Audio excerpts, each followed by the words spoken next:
Good morning guys, it's an early one here in Thailand. It's 7 a.m. I want to talk today about bar girls in Thailand, their story, how it came to be, so you know exactly who you're meeting when you come on holiday to Thailand.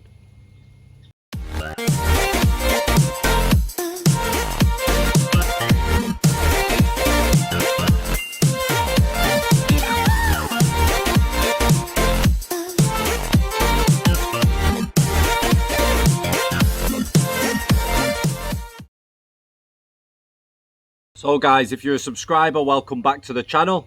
Thanks for all the positive comments. It's been great. It's great to read them. So make sure you leave a comment if you've got anything to add, or you've got your own story or your own input. It's much appreciated, guys. So when you come to Thailand and you visit a place like Pattaya, you'll notice that there's bar girls absolutely everywhere. Yeah, wall to wall, all over the place. If they're not in the bar, they're stood on the beach. It's that crazy. But surely you must ask yourself, why are there so many girls that are working here so young that are willing to let a man do what they do for money? In order to understand this, you have to understand that most of the girls are from a place called Isan.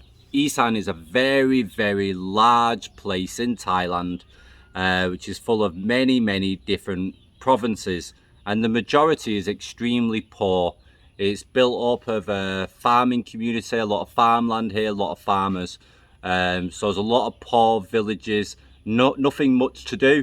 You have the odd bars, you have the odd club in a province, but there's not much money to be made here.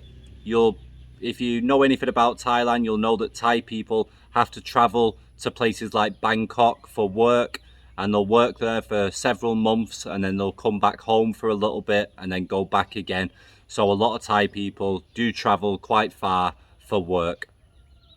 The average salary here in Thailand is around about 300 baht per day. Some people even make less. It all depends on what you do for a job. However, there's not many job opportunities in many of the provinces here in Isan. There's a lot of shop work and stuff. If you get lucky, you can work at a car dealership, you know, something of that nature. But it's very difficult to find a good job that's going to pay 300 baht or above. So in order to understand a bar girl, you have to understand what their life was like before they even stepped foot in a bar in a place like Pattaya, for example. In Isan, it's like I said, it's very poor, and what people tend to do each and every day is they sleep in until late, especially, well, we're talking about the girls, so they sleep in until late. They'll get up, they'll have some food.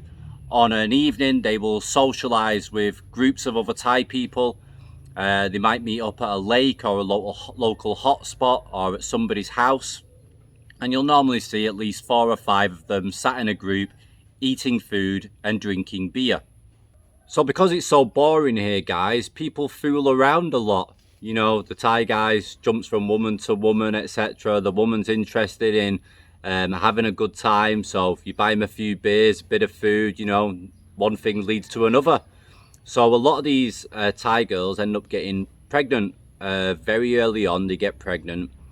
The Thai man unfortunately leaves because she's pregnant, she's boring, no longer fun anymore. He's got other women that he can go and play with. So the Thai guy will disappear. Doesn't happen to everybody, guys, but if you speak to a lot of bar girls in Thailand, you'll find that this is their story. So then the Thai girl is single, she's alone, she's got a kid to support. No other Thai guy's interested because she's got a kid. That's just how it is here.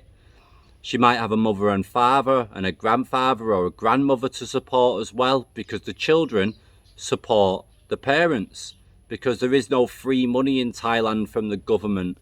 Yeah, if the parents can't work or they're sick, then they rely on the children to support them. So a lot of these girls have to support their own newborn baby and have to support the parents and the bills, etc. And you can't really do that if you find a job for 300 baht per day. So then they get to find out that they can work in a karaoke bar in their own province or their own city. There's lots of different karaoke bars full of Thai men that go there drinking. and singing karaoke, because that's what they like to do here. And there's plenty of women dressed in skimpy outfits serving alcohol, and for short time, guys, if they want it, it costs only 300 baht. Now, as you know, Thai people love social media. They love Facebook, Instagram, TikTok, and they are constantly seeing bar girls from Pattaya, Bangkok, Chiang Mai, Phuket, and all the other tourist destinations showing off with the new jewellery, the 10 boyfriends, the one guy that's sending them money from Germany, another guy sending them money from England. They've currently got the French boyfriend over there now who's paying for the condo, and life's great, sabai sabai. So they see all these women showing off and they just think, wow, they're having such a good life. They're meeting all these foreign men, and they've got lots of jewellery, they've got plenty of money, they're in nice dresses, they've got these Gucci bags, this expensive perfume, and every day they are constantly seeing these bar girls showing off. Some of them getting to go to foreigner countries and spending some time there with one of the boyfriends. So life looks good, and they're sat there inside a karaoke bar wearing a skimpy outfit surrounded by Thai guys paying 300 baht for short time. So they think, I'm going to Pattaya. And this is how it comes to be.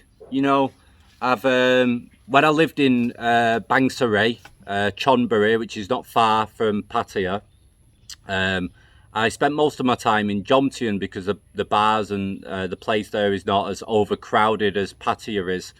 And I got to know a lot of Thai bar owners. I speak a bit of Thai, well, speak quite a lot of Thai. So I get friendly with the bar owners and I start finding out the stories and speaking to people, you know, where all these bar girls are coming from. The majority is Isan because they come from poor places. Then I start speaking to the girls, getting interested in their story. I used to say to them, I'm married, you know, I live here a long time. You know, don't worry, you can tell me the truth. I won't tell anybody and that, you know, where you're from, have you got kids? You know, what did you do when you was living in your own province? And the majority of the time was the same. Worked in a karaoke bar. I could see that I could earn more money over here. Foreigners are much more nicer, treat you better, etc. A lot more money to be made. So it's a very simple and easy transition for them to make. Now the problem that there is that they do it for the right intentions. Yeah, so in their own minds, they're doing it for the right intentions. They need to support their children and they need to support their families. But what happens is that when they go to a place like Pattaya and they start working in the bars, they're working with other girls that are veterans that have been working there a long time. And these girls are absolutely ruthless to make money. They will sleep with so many men on the same day, the same night, and get as much money as they can. But they start to enjoy the lifestyle there. This is the main problem. They start to enjoy always having money in their pocket, living in a nice condo, socializing with their other Thai friends. So a lot of foreigners are quite stupid. They'll meet up with a bar girl. The bar girl will say, oh, I want to go to the club tonight in Walking Street. Can we go? Can we go? And the guy will go, yeah, I've never been there. Let's go. Let's go party. But then all their other friends are also doing the same thing to their customers as well, the guys that they're with.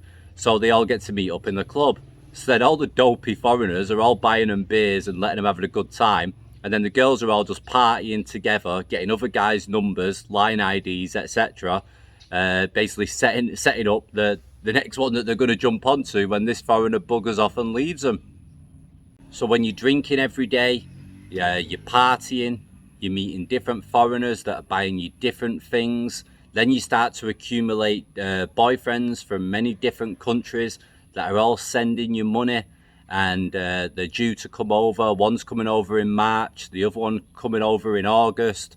So what happens is they fall into a trap and they tend to just stay in the bar and not really go home, send a little money home to keep the family happy and stay there and live a good life and post on social media, make TikToks and show off to the rest of Thailand about their great life. And then what's happening is that these young girls from these poor places are all seeing this and then all deciding that that's what they want to do for their future as well. So it's getting more crazy and more crazy, and the bars are getting more busy and more busy because everybody's wanting to do the same thing because they see that they're living this such a glamorous lifestyle. But the fact is, guys, if you have a deep conversation with any of these girls, they will start sobbing, start crying. They're really hurt and damaged inside, a lot of them. So it does tell a toll on you, you know, on your body, drinking every day, on your mind. It's not good, guys. It's not good at all. So yeah, I just wanted to give you a bit of an idea of how it came to be that they come to work in the bar for the majority of them. So you know exactly who you're meeting and what kind of what's the background, what they used to do before. But a lot of them do come from these karaoke bars, and you can see why they've actually decided to upgrade to the tourist bars, and why they end up falling into the trap of just staying there, never really going home that much, and just living that party lifestyle, accumulating as much money and as much gold, and partying as much as they can, eating the best food, staying in the best hotels. You can kind of understand it.